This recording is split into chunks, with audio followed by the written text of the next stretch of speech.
Hello viewers, সবাইকে Sabina dot লাইফস্টাইলে স্বাগতম। তাই ছুটির দিনে আজকে স্পেশাল আয়োজনে আপনাদের সাথে শেয়ার করে নিলাম।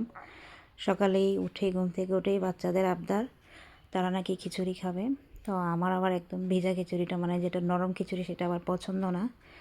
তো আমি একটু ঝরঝরার মতো রান্না করি। সেই জন্য চালগুলো ধোয়ার জন্য রেখে দিলাম। তো ভালো করে কচলিয়ে চালগুলো ধুয়ে নিব।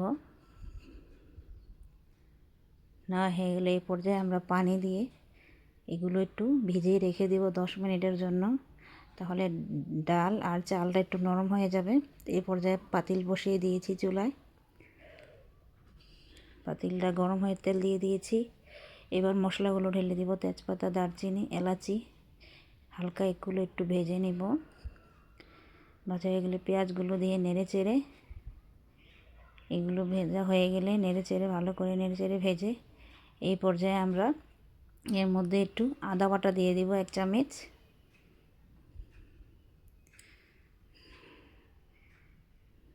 তারপর দিয়ে দিব লবণ,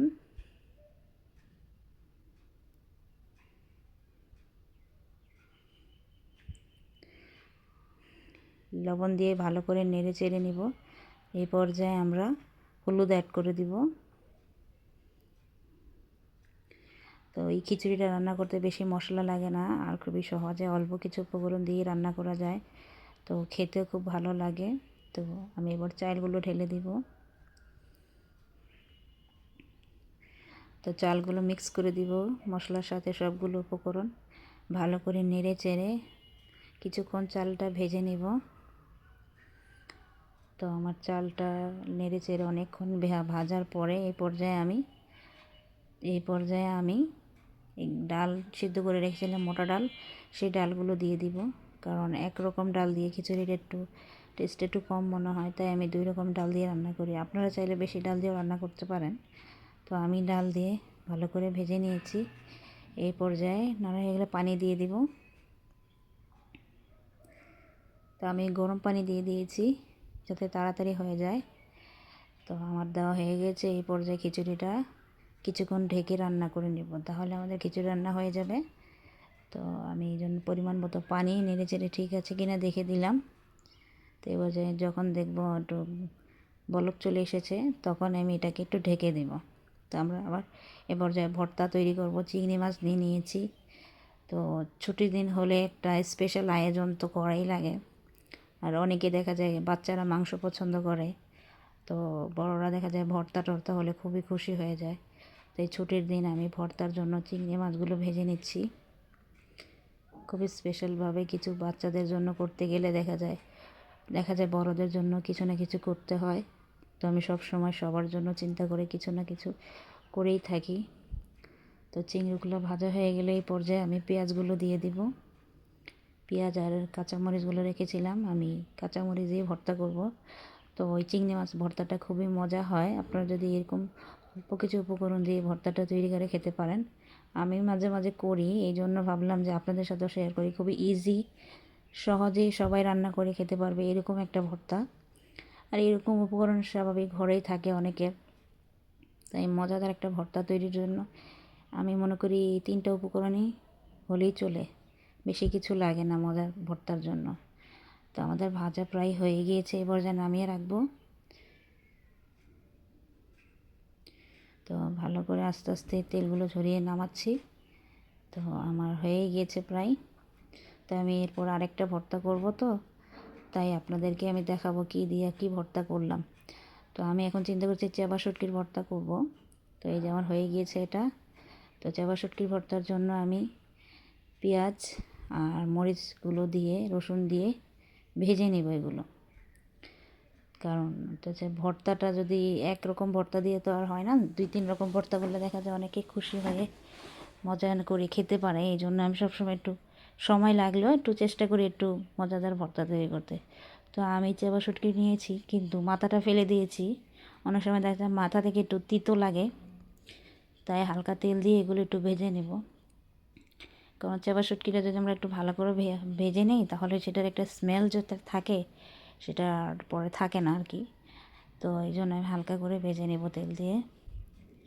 কারণ অনেকেই এই স্মেলটাকে অনেকটাই পছন্দ করে না, কিন্তু আসলে কিন্তু চেপা শুটকির স্মেলটাই অনেক কিছু। তো আমি এগুলো পুরো করে ভেজে নিয়েছি। এই পর্যায়ে সবগুলো মিক্স করে দিব। তো আমার ভাজা হয়ে গিয়েছে। তো এই পর্যায়ে এগুলো নামিয়ে নিব। তো এই পর্যায়ে আমি আরেকটা আইটেম করব, সেটা হচ্ছে ডাল বাটা নিয়ে নিয়েছি, পেঁয়াজু তৈরি করব। আজকে বললামই তো আজকে অনেকগুলো আইটেম করব। তো পেঁয়াজগুলো নিয়ে নিয়েছি, কাঁচামরিচ ধনেপাতা নিয়ে নিয়েছি, ডাল বাটা নিয়ে নিয়েছি, লবণ নিয়ে নিয়েছি, হলুদ নিয়ে নিব,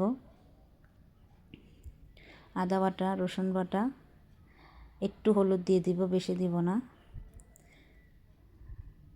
তো একটু হলুদ দিয়ে তারপর এগুলো আমি পরে ধনে গুঁড়ি দিয়ে দিয়েছি, কারণ ডাল পেঁয়াজুতে বেশি কিছু লাগে না। তারপর আমি আদা বাটাটা, রসুন বাটাটা সবসময় দিই, এটা নাকি টেস্ট ভালো আসে। ভালো করে মেখে নিয়েছি। এই পর্যায়ে এগুলো ভেজে নিতে দিয়ে দিব। তো ডালের পেঁয়াজগুলো এক এক করে তেলের মধ্যে দিয়ে দিচ্ছি। তো যখন পেঁয়াজগুলো এক এক করে সবগুলো দিব, তো আমি চুলাটাকে কিন্তু মিডিয়াম আঁচে রেখেছি, কারণ এটা বেশি দেওয়া যাবে না, তাহলে দেখা যায় পেঁয়াজটা জ্বলে যাবে। আমি দিতে দিতে অনেকটা পেঁয়াজ লাল হয়ে যাবে। তারপর এগুলো এক এক করে সবগুলো দিয়ে দিব, কারণ বাচ্চারা এই খাবারটা খুবই পছন্দ করে। যদি কোনো খাবারের সাথে দেওয়া হয় তারা অনেক খুশি হয়ে যায়। তাই আমি সহজেই এরকম পেঁয়াজু ঘরেই তৈরি করে দিই তাদেরকে। তো এই পর্যায়ে আমাদের পেঁয়াজগুলো দেওয়া প্রায় হয়ে গিয়েছে। এবার একটু ভেজে নেব, উল্টিয়ে পাল্টিয়ে এক এক করে সবগুলো উল্টিয়ে দিব। দেখেন কত সুন্দর কালার এসেছে। আসলে আমরা যদি ধৈর্য নিয়ে কোনো কাজ করি, সেটা যদি সুন্দর হয় তাহলে আমাদের কাছে অনেক ভালো লাগে। তো আমার কাছে সেটা অনেকই ভালো লাগে, এই জন্য আমি আপনাদের কাছে শেয়ার করলাম এটা, যে সব জিনিসেরই দেখা যায় ধৈর্যের মাধ্যমে কিন্তু সুন্দর করে ফুটে ওঠানো যায়। তো হয়ে গিয়েছে আমার এই পর্যায়ে পেঁয়াজু ভাজা। তো এই পেঁয়াজগুলো এক এক করে যাতে তেলগুলো নিচে ঝরে যায় সেরকমভাবে রেখে দিয়েছি। আর যেগুলো একটু কম ভাজা হয়েছিল সেগুলো আবার দিয়ে একটু ভেজে নিলাম। তো এই পর্যায়ে একটু ছেঁকে হয়ে গিয়েছে আমার, এগুলো ছেঁকে নেব, ছেঁকে তুলে নেব এবার। অবশ্য ঠান্ডার মধ্যে তো হাতেই ধরা যায়, চামিচ লাগে না। আমি বেশিরভাগ হাতেই করি, কারণ শীতের সময় সব জিনিসই ঠান্ডা থাকে। তো হয়ে গেল আমার ভাজা। এই পর্যায়ে আমি ভর্তাগুলো বেটে নিব। আসলে কাটা, ভাজা, বাটা এই জিনিসটা যদি করার পরে একটা প্রসেসে যখন আসে, তখন এটার খাবার স্বাদটা অনেকই বেড়ে যায়। তো আমি সহজেই চিংড়ি মাছগুলো আগে থেতো করে বেটে নিব। আর চিংড়ি ভর্তাটা কিন্তু অনেক মজা হয়, আপনারা অনেকেই জানেন। আর বড় চিংড়ি হলে তো অনেক ঘ্রাণ আসে ভর্তাতে। তো সহজেই ভর্তাটা করে নিলাম। আমার ভর্তা হয়ে গিয়েছে, খুবই মজাদার একটা ভর্তা করে নিলাম। এবার এগুলো তুলে নেব। আরেকটা ভর্তা করব, তো তাই পাটাটা পরিষ্কার করব না, কারণ আমার তো চেপা শুটকি ভর্তা করব, আপনাদেরকে প্রথমে বলেছিলাম। তো চেপা শুটকির ভর্তাগুলো, উপকরণগুলো এখন ঢেলে দেব।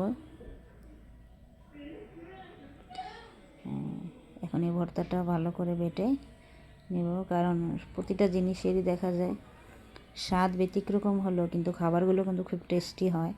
একটা শুটকি মাছ আর একটা হচ্ছে দেখা যায় তাজা মাছ, তো দুইটা দুই রকম ফ্লেভার আসবে।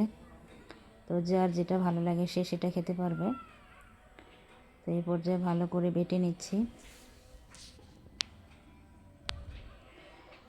তো লবণ দিয়ে দিয়েছি, ভালো করে মরিচগুলো আগে বেটে নেব, তাহলে দেখা যায় ঝালটা প্রথমেই চলে যাবে। তারপর আস্তে আস্তে সবগুলো উপকরণ দিয়ে বেটে নিব। তো আমার ভর্তা বাটা হয়ে গিয়েছে। তো প্রায় তো আমি দুই রকমের ভর্তা করে নিলাম। তো ভর্তা প্রায় হয়ে গিয়েছে, এখন এটাও রেখে দেব। তো আসলে খাবার রান্না করতে গেলে কিভাবে এতটা সময় পার হয়ে যায় বলাই যায় না, কিন্তু খেতে কিন্তু সময় লাগে না, কিন্তু রান্না করতে অনেক সময় লাগে। তো দেখেন 3টা আইটেম করেছিলাম, সেগুলো হয়ে গিয়েছে। তো এবার সকালের নাস্তাটা করে নেব। সকালের নাস্তার জন্য আমি আজকে এগুলো করেছি। তারপর এগুলো খাওয়ার পরে আমি দুপুরে রান্নার প্রসেসে চলে গেলাম। ডাল বসিয়ে দিয়েছি, কারণ ছুটির দিন হলে দেখা যায় কি একটা খাবার খেতে খেতে আরেকটা খাবার রান্নার সময় হয়ে যায়। তো আমি ডালটা রান্না করে নিলাম। তো এই পর্যায়ে ধনেপাতা দিয়ে দিব। আমার ডালটা প্রায় হয়েই গিয়েছে। তো ডাল রান্না হয়ে গিয়েছে। এই পর্যায়ে ডাল রান্না হয়ে গেলে তো আরেকটা আইটেম করব, সেটা আপনাদেরকে দেখাবো কি করলাম। তো প্রতিদিনের খাবারের মধ্যে কিছু না কিছু তো করতেই হয়। তো সহজভাবে আমি যেটা চেষ্টা করি সবসময় করে থাকি। তো হয়ে গেল আমার ডাল। আমি কিন্তু মশারি ডাল রান্না করেছি। এই ডালটা টমেটো দিয়ে ভুনা করলে খুবই ভালো লাগে। তো আমার রান্না হয়ে গিয়েছে মশারি ডাল। তারপরে আজকে আমি প্ল্যান করেছি বাচ্চাদের জন্য, ঠান্ডা পড়েছে তো এই জন্য চিন্তা করলাম আজকে একটু ব্যতিক্রম কিছু রান্না করব। তো হাঁসের মাংস নিয়েছি, হাঁস রান্না করব আজকে। গোটা মশলাগুলো নিয়ে নিলাম, এগুলো একটু ভেজে নিব। তারপরে পেঁয়াজ কুচিগুলো দিয়ে দিব। এগুলো ভাজা হয়ে গেলে তারপরে আমি পেঁয়াজ কুচিগুলো দিয়ে দেব। তো পেঁয়াজগুলো দিয়ে নেড়ে চেড়ে ভালো করে পেঁয়াজগুলো ভেজে নেব। তো পেঁয়াজগুলো যখন দেখবো একটু লালচে হয়ে আসতেছে, তখনই আমি দেখা যায় সব মশলাগুলো এক এক করে দেওয়া শুরু করে দিব। আসলে হাঁসের মাংস রান্না করতে গেলে দেখা যায় মশলাটাকে ভালো করে কষাতে হয়। তো আমি সেই জন্য পেঁয়াজটা একটু ভালো করে ভেজে নিয়েছি হালকা হালকা করে। এই পর্যায়ে দিয়ে দিব হলুদের গুঁড়ো, মরিচের গুঁড়ো, ধনিয়া গুঁড়ো, জিরে গুঁড়ো দিয়ে দিব। তারপরে দিয়ে দিব গরম মশলার গুঁড়ো 1.5 চামচ, আমি ঘরে তৈরি করেছি এটা। তারপরে দিয়ে দিব গোলমরিচ 1 চামচ। গোলমরিচটা আসলে খাবারের সাথে সবগুলো মাংসের সাথে অ্যাড করলে আমি মনে করি খুবই ভালো হয়, কারণ গোলমরিচটা মাংসের স্বাদটা অনেকটা বাড়িয়ে দেয়। তো গোলমরিচ দিয়ে দিলাম। তো মশলাটাকে ভালো করে ভেজে তারপর আমি এর মধ্যে একটু পানি অ্যাড করে দিব। এই যে আমাদের হয়ে গিয়েছে মশলাটা, একটু কিছুক্ষণ কষিয়ে। তো এই পর্যায়ে আমি একটু আদা বাটা দিয়ে দিব।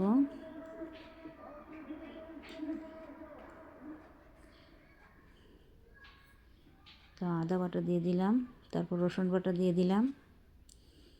এই পর্যায়ে আর একটু রসুন বাটা দিব। লবণ দিয়ে ভালো করে মশলাটাকে কষিয়ে নিব, কারণ আমি হাঁসের মাংসটাতে বেশি পানি মশলা ইউজ করব না, কারণ এটা শুকনো মশলার মধ্যেই দেখা যায় মাংসটা কষানো অবস্থায় দেখা যায় অনেক তেল পানি ছেড়ে দেয় মাংসটা। তো আমার মাংসটার মশলাটা অনেকটাই কষানো হয়ে গিয়েছে। এই পর্যায়ে নেড়ে চেড়ে ভালো করে নেড়ে চেড়ে তারপরে আমি এর মধ্যে মাংসগুলো ঢেলে দেব। যে হাঁসের মাংস রান্না করবো সেগুলো নিয়ে নিয়েছি, এখন ঢেলে দেব। তো আমাদের হাঁসের মাংস নেড়ে চেড়ে ভালো করে কষিয়ে নিব। শীত আসলে যে কেন এই মাংসটা এতটা মজা লাগে জানি না। তো আমি সবসময় চেষ্টা করি একটু মজাদার কিছু আয়োজন করতে শীতের সময়। তো একটু নেড়ে চেড়ে তারপর আমরা যে রসুনগুলো রেখেছিলাম সেই গোটা রসুনগুলো দিয়ে দিব। তারপরে কিছুক্ষণ কষিয়ে রান্না করলে আমাদের মাংসটা রান্না হয়ে যাবে। খুবই সহজ হাঁসের মাংস রান্না করার, খুবই মজাদার হয় এভাবে যদি রান্না করে দেখতে পারেন। তো সহজেই রান্না করে নেওয়া যায় এরকম একটা রেসিপি আমি নিয়ে এসেছি। সবাই যদি চান এরকমভাবে যে কোনো মানুষই রান্না করে নিতে পারবেন, খুবই ইজি আর ঘরোয়া কিছু উপকরণ দিয়ে রান্না করে নিলাম। তো এই পর্যায়ে ঢেকে দিব। আর কিছুক্ষণ রান্না করলে আমাদের রান্না হয়ে গিয়েছে প্রায়। তো এই যে আমাদের মাংস রান্না দেখেন অনেকটাই ঝোল ছেড়ে দিয়েছে।